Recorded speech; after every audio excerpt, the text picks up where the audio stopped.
Every year, some 1 million children drop out of school in Indonesia. Many end up in the streets where they eke out a living as beggars. Unemployed and marginalized, they've turned to drugs and other petty crimes. One lady has fought hard to change their lives' destiny and to offer them hope of a new and promising future.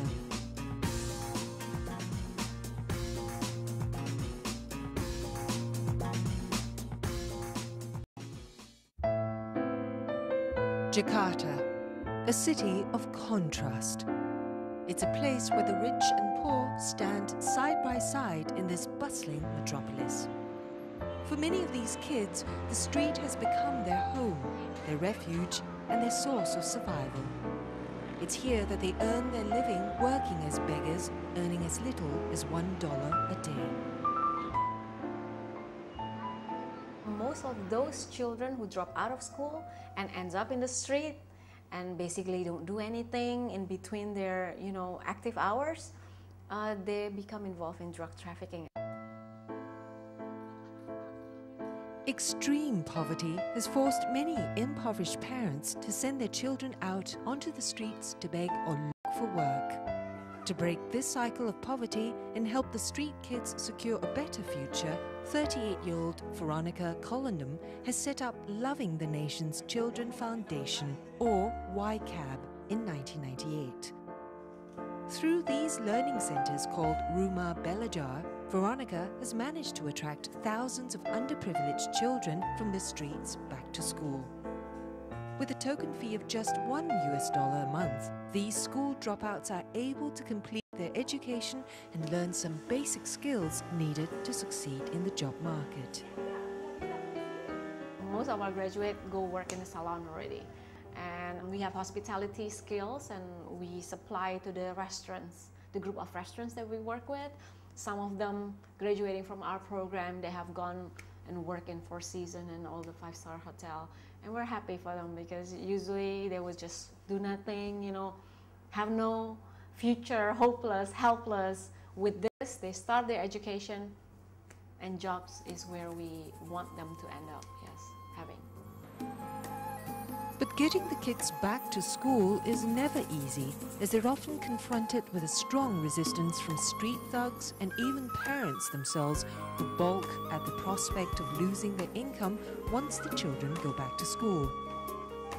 Faced with this daunting challenge, Veronica has come up with a solution which has helped the family make the important adjustment. This year alone, we have added economic component to this program. So the student's family who has some kind of small business, their family now support their children going to school in hope that they will get, the microloans. So it's been working pretty well. For this core group, Veronica has instilled in these students the confidence and belief that they can change the world around them if only they have the knowledge and are creative and resourceful enough to put their newly acquired skills to good use. It's up to 85% of our graduates are now employed somewhere. And the measure of success for me, not only they're employed somewhere, but they at least make minimum wages. 20-year-old Kamal understands how it feels like to be poor.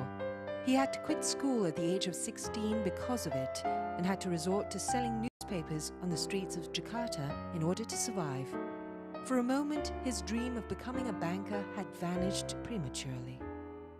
Aku sesal banget karena cita-cita aku tinggi banget. Aku yang menjadi successful person, tapi ya aku merasa ekonomiku kagak mendukung. Ya aku apa boleh buat? Jadi aku putuskan tetap tidak sekolah karena aku tidak tahan ngelihat orang tuaku harus kerja yang sudah usia setua itu. But YCAB has opened the doors for Kamal to realize his dream once again. He's done reasonably well in his advanced school examination to win a scholarship from Tokyo Marine. The insurance company pays for all his educational and living expenses. He's also given a chance to learn about the company's investment operations to help ease his entry into the real world of insurance business later on. Kamal's strong desire for change, coupled with the opportunity given to him by YCAB, has transformed him into a confident and forward-looking individual who's determined to fulfill his own dream and the dream of other street children whose future remains unclear. Aku pernah ngerasain hidup seperti itu, dan aku ingin mereka itu turut bahagia kalau seandainya aku sukses. Aku pengen merasakan mereka itu ada dorongan ingin menjadi seperti aku. Bukan berarti aku ini udah jadi orang sukses, bukan. Aku ingin mereka itu semangatnya tinggi untuk berubah. Jangan mau seperti ini mulu. Despite YCAB's success so far, Veronica is aware that her struggle to save Indonesia's street children from a life of despair and wretchedness is a continuous journey that'll never end. The rate of Rumah Belajar, we can house, say, 2,000, 2,500 in our fullest capacity in these 4 centers. 2,500 children. The rate of dropout per year is 1 million children. We can never catch up with the reality of this helplessness and hopelessness of young people. The problem is far greater than what we can actually achieve. Although Veronica has won numerous awards for her efforts, she realizes that the climb remains very steep, and the journey forward will be fraught with numerous challenges. But giving up her fight to improve the lives of Indonesia's street children is never an option, because the cost of not doing anything will be much harder for her and the nation to take.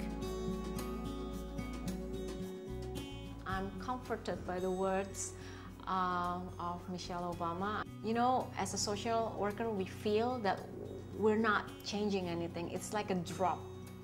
Sometimes we always feel that it's a drop of water in the midst of ocean. Yeah, 2,000 with 1 million dropouts a year, it's not gonna make a change. It's not gonna make a difference.